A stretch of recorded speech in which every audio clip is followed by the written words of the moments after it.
Hello students, welcome to our YouTube channel. आज के video में हम नर्सिंग कॉम्पिटिटिव एग्जाम के लिए कुछ इंपॉर्टेंट क्वेश्चंस डिस्कस करने वाले हैं, जिसमें हम मेंटल हेल्थ नर्सिंग से रिलेटेड कुछ क्वेश्चंस डिस्कस करेंगे। यदि आप हमारे चैनल पर नए हैं और आपने हमारा चैनल सब्सक्राइब नहीं किया है तो प्लीज़ रेड बटन पर क्लिक कर लीजिए और हमारा चैनल सब्सक्राइब कर लीजिए। जैसे कि आप सभी लोगों को पता है, MPESB ग्रुप 5 स्टाफ नर्स के एग्ज़ाम फॉर्म भराना जल्दी स्टार्ट हो जाएंगे। आप MPESB ग्रुप 5 स्टाफ नर्स के एग्ज़ाम की प्रिपरेशन कर रहे हैं तो आप हमारा जो एप्लीकेशन है सूब्स नर्सिंग ट्यूटोरियल, इसे प्ले स्टोर पर जाकर डाउनलोड कर सकते हैं।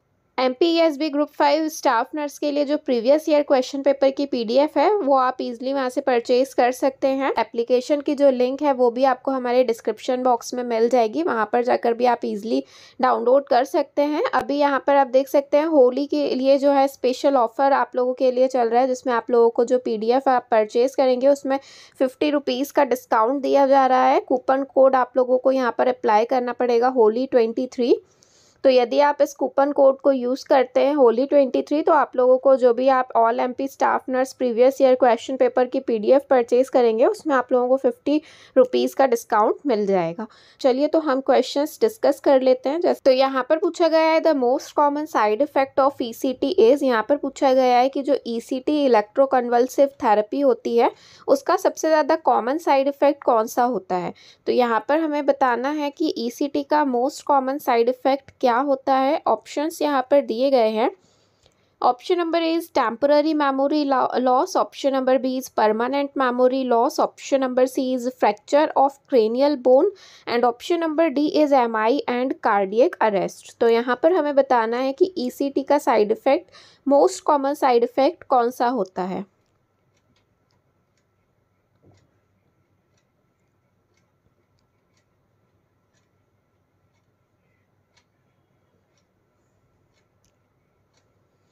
तो यहाँ पर इसका जो राइट आंसर है that is option number A, temporary memory loss. Temporary memory loss के जो कंडीशन है या कॉम्प्लिकेशन हमें देखने को मिलते हैं ECT वाली कंडीशन में।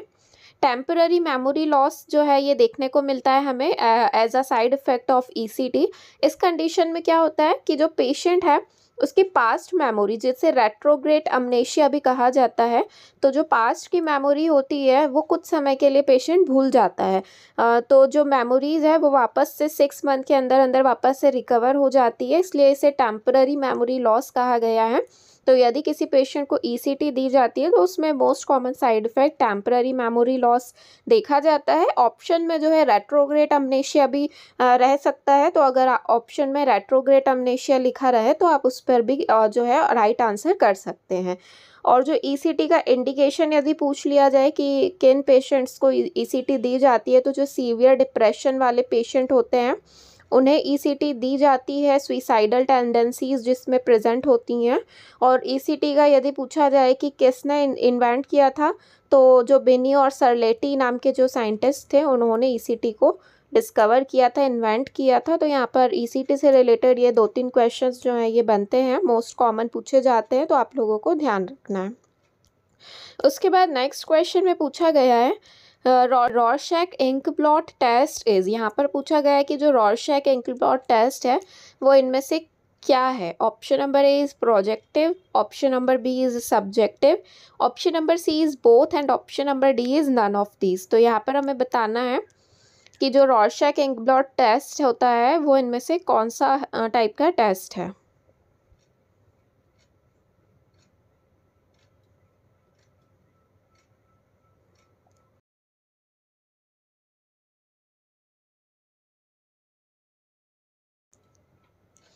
तो यहाँ पर इसका जो राइट आंसर है that is option number A, projective. Rorschach ink blot test है वो एक प्रोजेक्टिव पर्सनालिटी टेस्ट होता है। इस टेस्ट को परफॉर्म करा के हम पेशेंट की पर्सनालिटी को आइडेंटिफाई करते हैं। तो यहाँ पर इस टेस्ट के लिए आप जो है ये इमेज देख सकते हैं। इस तरीके की कुछ इमेजेस होती हैं जो कि पेशेंट को दिखाई जाती है, जो कि इंक की हेल्प से बनी हुई होती है। यहाँ पर आप जैसा स्ट्रक्चर देख रहे हैं, तो हम ये जो इमेजेस हैं ये पेशेंट को दिखाते हैं, फिर उसके बाद उनका परसेप्शन चेक करते हैं कि पेशेंट जो है इन जो इमेजेस हैं उनको देख के क्या परसीव कर रहा है, और फिर पेशेंट जो भी चीज़ें परसीव करता है उन्हें हम लिस्ट डाउन करके एनालाइज करते हैं कि पेशेंट की जो पर्सनालिटी है वो किस टाइप की है। तो इसे जो है प्रोजेक्टिव पर्सनालिटी टेस्ट कहा जाता है। रॉर्शक टेस्ट को ही इंक ब्लॉट टेस्ट भी कहा जाता है, और ये एक प्रोजेक्टिव पर्सनालिटी टेस्ट है जिसमें हम कुछ इमेजेस जो रहेंगी उन्हें पेशेंट को दिखा के और फिर उसका परसेप्शन चेक करते हैं। उसके बाद नेक्स्ट क्वेश्चन में पूछा गया है क्लेप्टोमेनिया मीन्स। यहाँ पर पूछा गया है कि क्लेप्टोमेनिया का मतलब क्या होता है। Option number A is pathological gambling, gambling करना। Option number B is irresistible desire to steal things, इसमें पेशेंट को डिज़ायर होती है चीज़ों को चुराने की। या फिर option number C is compulsive hair pulling, अपने हेयर्स को जो है बार बार खींचेगा पेशेंट, पुल करेगा। Option number D is irresistible desire to set fire, या फिर पेशेंट को फायर सेट करने के लिए डिज़ायर होगी। तो यहाँ पर हमें क्लेप्टोमेनिया का मतलब बताना है कि क्लेप्टोमेनिया का मतलब क्या होता है।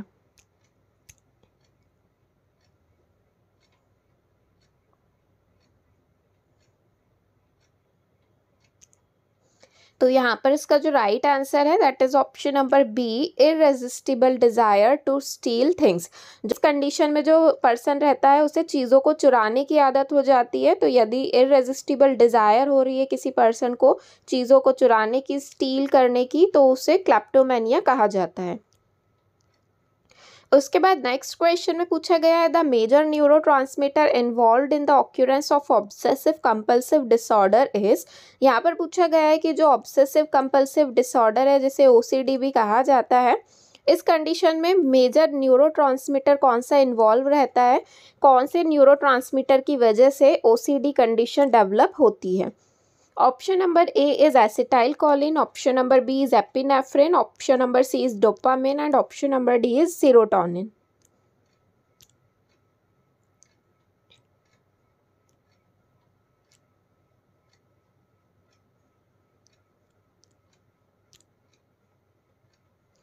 तो यहाँ पर इसका जो राइट आंसर है that is option number D, serotonin.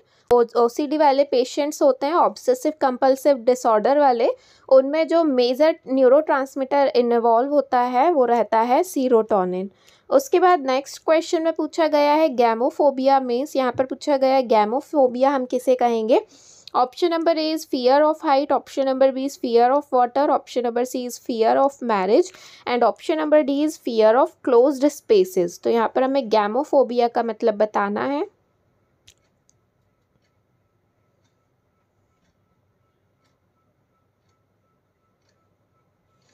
तो यहाँ पर इसका जो राइट आंसर है that is option number C, fear of marriage. Gamophobia जो है वो फियर ऑफ मैरिज को कहा जाता है।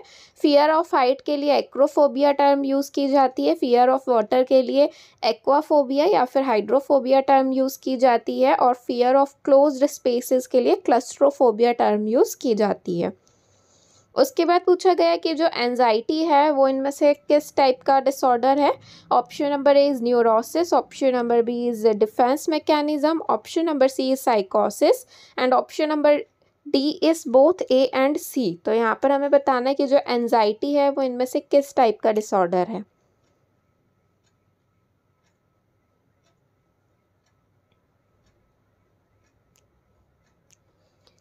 तो यहाँ पर इसका जो राइट आंसर है that is option number A, neurosis. जो एंजाइटी है वो न्यूरोटिक डिसऑर्डर होती है।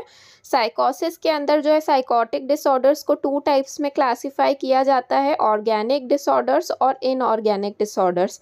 तो यहाँ पर जो ऑर्गेनिक डिसऑर्डर्स होते हैं इसके अंदर जो डेलीरियम और डिमेंशिया होता है वो ऑर्गेनिक डिसऑर्डर्स में आता है, और इनऑर्गेनिक डिसऑर्डर के अंदर जो सीजोफ्रेनिया और मैनिया वाली कंडीशन होती है उसे इनऑर्गेनिक के अंदर रखा जाता है। और जो भी एंजाइटी से रिलेटेड डिसऑर्डर्स रहेंगे या फिर जो ओसीडी है वो सभी क्या है, न्यूरोटिक डिसऑर्डर्स हैं। साइकोटिक डिसऑर्डर होते हैं वो ज़्यादा सीवियर होते हैं as compared to neurotic disorders. उसके बाद नेक्स्ट क्वेश्चन में पूछा गया है phototherapy is used in which psychiatric illness. यहाँ पर पूछा गया जो फोटोथेरेपी है वो किस टाइप की साइकेट्रिक इलनेस के लिए यूज़ की जाती है, कौन सी कंडीशन में हम फोटोथेरेपी यूज़ करते हैं। फोटोथेरेपी को ही लाइट थेरेपी भी कहा जाता है। Option number A is catatonic stupor, option number B is bipolar depression, option number C is seasonal mood disorder and option number D is OCD obsessive compulsive disorder. तो यहाँ पर हमें बताना है कि जो फोटोथेरेपी होती है वो कौन सी साइकेट्रिक इलनेस में हम यूज़ करते हैं।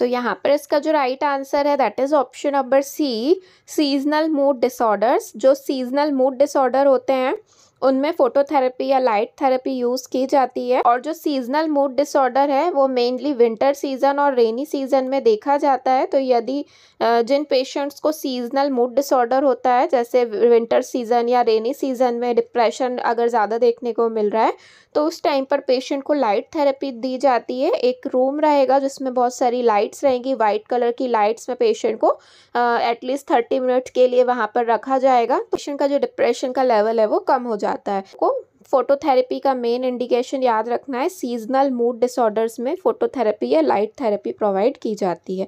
उसके बाद नेक्स्ट क्वेश्चन में पूछा गया है इल्यूशन इज ए। इल्यूशन कब कहते हैं। Option number A is miss interpretation of existing stimuli. जो भी स्टिमुलाई प्रेजेंट होता है उसे मिस इंटरप्रिटेशन करना, मतलब कि गलत पहचानना, मतलब स्टिमुलस प्रेजेंट है लेकिन उसे हम गलत परसीव कर रहे हैं। Option number B is thought disorder. Thought disorder को इल्यूशन कहते हैं। या फिर option number C loss of memory, memory का लॉस हो जाना। या फिर option number D false perception of non existing stimuli, या फिर कोई स्टिमुलाई जो है वो प्रेजेंट ही नहीं है और उससे हम क्या कर रहे हैं, फॉल्स परसीव कर रहे हैं। तो यहाँ पर हमें बताना है कि इल्यूशन हम किसे कहते हैं।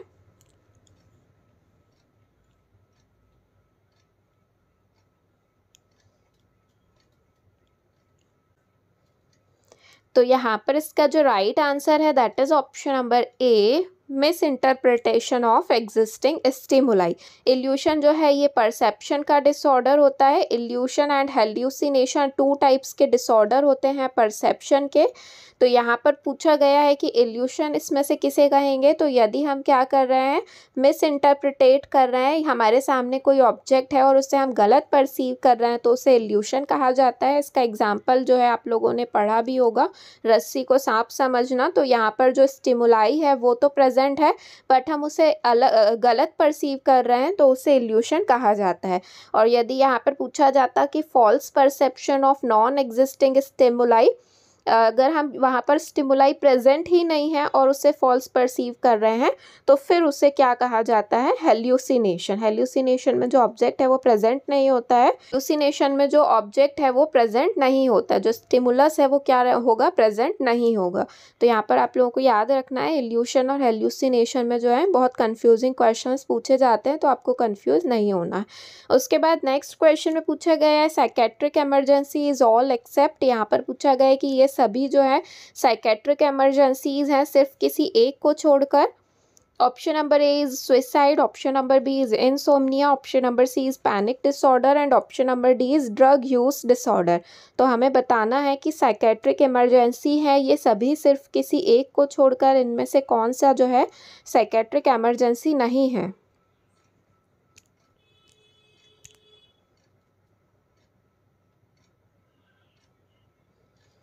तो यहाँ पर इसका जो राइट आंसर है that is option number B, insomnia. Insomnia जो कंडीशन होती है, ऐसी कंडीशन होती है जिसमें पेशेंट को नींद नहीं आती है।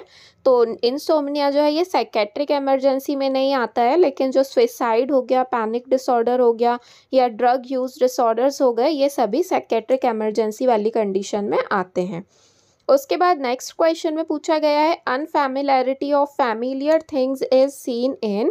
यहाँ पर पूछा गया है कि अनफैमिलियर पेशेंट अगर फील करता है किसी फैमिलियर थिंग्स में, फैमिलियर सिचुएशन में, तो उसके लिए हम यहाँ पर कौन सी टर्म यूज़ करते हैं? Option number A is deja vu, option number B is jamais vu, option number C is deja entendu and option number D is none of these.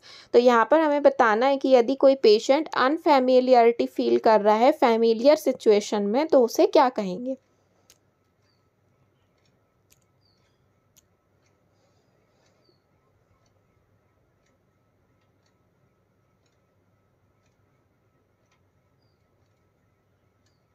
तो यहाँ पर इसका जो राइट आंसर है that is option number B, jamais vu. Jamais vu कहा जाता है यदि कोई पर्सन है जो कि अनफैमिलियर फील करता है किसी फैमिलियर थिंग्स में, जगह पर गया है जिस जगह से वो ऑलरेडी फैमिलियर हो लेकिन फिर भी कैसा बिहेव कर रहा हो, अनफैमिलियर बिहेव कर रहा हो, तो उसे जमाइस वू कहते हैं। और डेजा वू ऐसी कंडीशन होती है, इसका जस्ट अपोजिट होता है डेजा वू। डेजा वू ऐसी कंडीशन होती है कि पेशेंट जो अनफैमिलियर सिचुएशन रहती है वहाँ पर भी अपने आप को फैमिलियर फील करता है तो उसे डेजा वू कहा जाता है। और यहाँ पर जो पूछा गया है डेजा एंटेंड्यू, डेजा एंटेंड्यू ऐसी कंडीशन होती है, ये रिलेटेड टू साउंड रहता है। साउंड मतलब आवाज़ों से रिलेटेड। जैसे अगर कोई आवाज़ पेशेंट को आती है तो डेजा एंटेंड्यू का मतलब होता है कि पेशेंट को ऐसा लगता है कि वो ऑलरेडी उस आवाज़ से फैमिलियर है। अनफैमिलियर आवाज़ से भी फैमिलियर फील करना डेजा एंटेंड्यू कहलाता है। तो यहाँ पर जो है इनसे रिलेटेड क्वेश्चंस एग्जाम में बहुत बार पूछे जाते हैं, तो आप लोगों को जो है अच्छे से याद रखना है डेजा वू और जमाइसा वू। उसके बाद नेक्स्ट क्वेश्चन में पूछा गया है schizophrenia is treated by. Schizophrenia हम कौन से टाइप के मेडिकेशन से ट्रीट करते हैं? Option number A is antidepressant, option number B is antipsychotic, option number C is antiepileptic, option number D is mood stabiliser.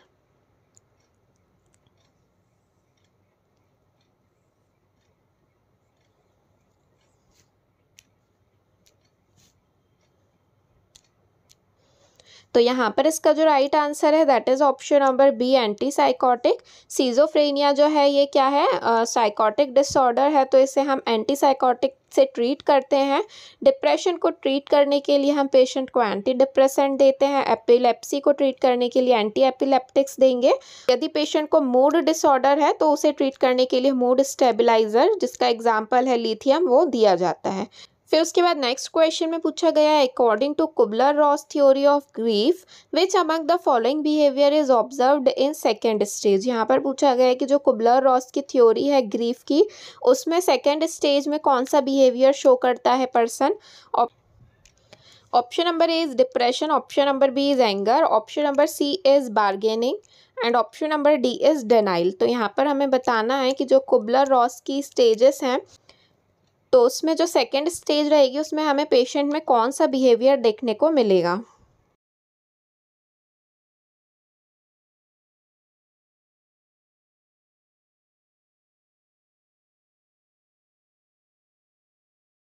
जो right answer है that is option number B, anger. यहाँ पर आप सारी stages देख सकते हैं। First stage होती है डेनाइल, जिसमें पेशेंट जो है वो एक्सेप्ट नहीं करता है जो भी सिचुएशन उसके सामने हुई है। सपोज़ यदि उसके किसी लव्ड वन की डेथ हो गई हो या कुछ भी ऐसा लॉस हुआ हो, जैसे उसका फ़ोन चोरी हो गया हो, तो पेशेंट जो है पहले तो उसे एक्सेप्ट नहीं करता है, डिनाइल करता है कि नहीं ऐसा हो ही नहीं सकता। फिर उसके बाद सेकेंड स्टेज में वो जो पर्सन रहेगा वो बहुत ज़्यादा गुस्सा करता है, पहले एक्सेप्ट नहीं करेगा, उसके बाद बहुत गुस्सा एंगर शो करेगा।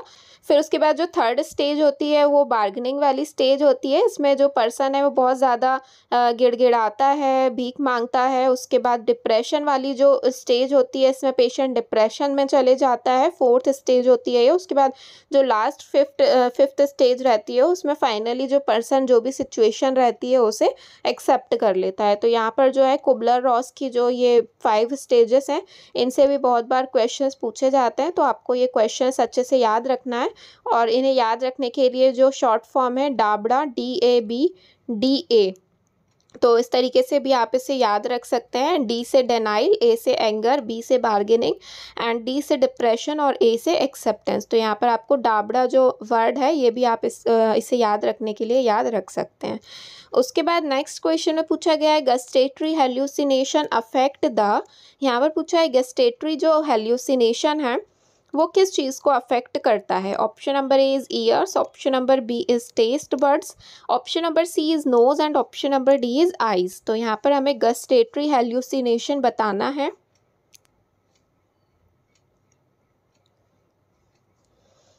तो यहाँ पर इसका जो राइट आंसर है that is option number B taste buds. Gustatory मतलब ये जो टंग को रिप्रेजेंट कर रहा है, तो इस कंडीशन में जो टेस्ट बड्स हैं उसका हेल्यूसिनेशन होता है।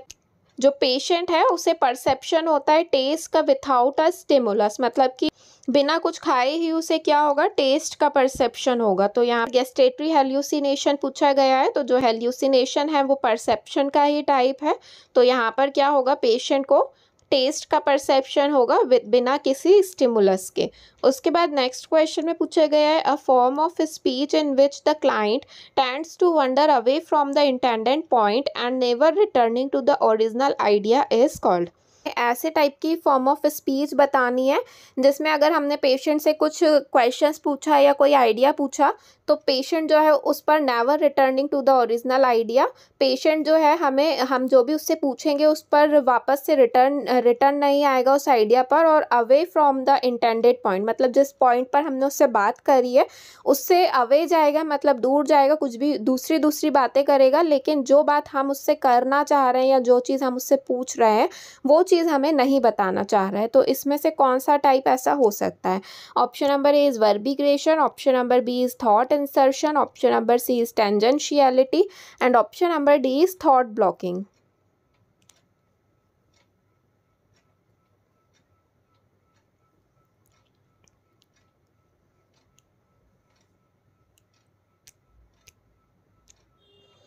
तो यहाँ पर इसका जो राइट आंसर है that is option number C tangentiality. तो ये एक प्रकार का थॉट डिसऑर्डर ही है। इस कंडीशन में जो भी हम पेशेंट से पूछते हैं, सपोज हमने पूछा कि आपने खाना खा लिया या नहीं खाया, तो वो ये नहीं बताएगा कि उसने खाना खाया या नहीं खाया, और वो दूसरी बातें करते रहेगा हमसे कि हम कल यहाँ गए थे वहाँ गए थे, हमने ऐसा किया वैसा किया, लेकिन जो चीज़ हमने उससे पूछी है, जो भी हम जिस बिंदु पर हम उससे बात करना चाह रहे हैं, जिस विचार को हम जानना चाह रहे हैं, वो उस विचार पर बात नहीं करेगा, तो उसे बोला जाता है टेंजेंशियलिटी। और इसी का जो सेम होता है सर्कमस्टेंशियलिटी। सर्कमस्टेंशियलिटी यदि पूछा जाए तो उसमें क्या होता है कि वो भी इसी टाइप का रहेगा, लेकिन उसमें वापस से जो सारी बातें घुमा फिरा के वो हमें उस चीज़ का आंसर दे देगा। सपोज़ कि हमने पेशेंट से पूछा कि आपने खाना खाया या नहीं खाया, तो पहले वो यहाँ वहाँ की बातें करेगा, दूसरी बातें करेगा, लेकिन बाद में वो हमें उस चीज़ का आंसर दे देगा कि हाँ मैंने खाना खा लिया या नहीं खाया। लेकिन टेंजेंशियलिटी में वापस से वो उस पॉइंट पर नहीं आता है। तो आप लोगों को ये दोनों चीज़ें याद रखनी है। अगर पूछा गया है never returning to the original idea, अगर वो अपने जो भी पॉइंट पर वापस नहीं आ रहा है तो उसे टेंजेंशियलिटी बोलेंगे, और यदि लिखा है कि वापस आ जाता है बहुत घुमा फिरा के बात करने के बाद जो है पेशेंट आंसर कर रहा है, तो उसे सर्कमस्टेंशियलिटी कहा जाता है।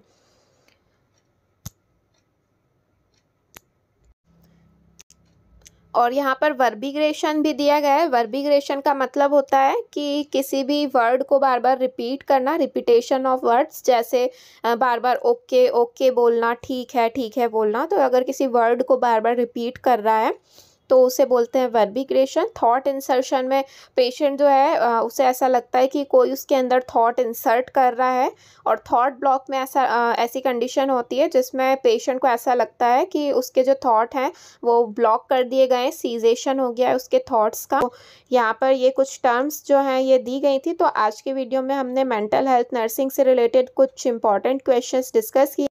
यदि आप और क्वेश्चंस देखना चाहते हैं तो हमारे चैनल पर प्लेलिस्ट क्रिएट की हुई है MPPEB ग्रुप 5 स्टाफ नर्स के लिए, वहां पर जाकर आप और वीडियोस देख सकते हैं। और यदि आप MPESB ग्रुप 5 स्टाफ नर्स के लिए प्रीवियस ईयर क्वेश्चन पेपर की PDF परचेज करना चाहते हैं तो आप हमारा जो एप्लीकेशन है उसे प्ले स्टोर पर जाकर डाउनलोड कर लीजिए। अभी ऑफर भी चल रहा है, आप लोगों को डिस्काउंट मिल जाएगा।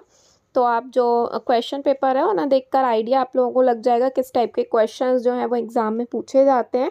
और यदि आपने हमारा चैनल सब्सक्राइब नहीं किया है तो प्लीज़ चैनल को सब्सक्राइब कर लीजिए। Thank you.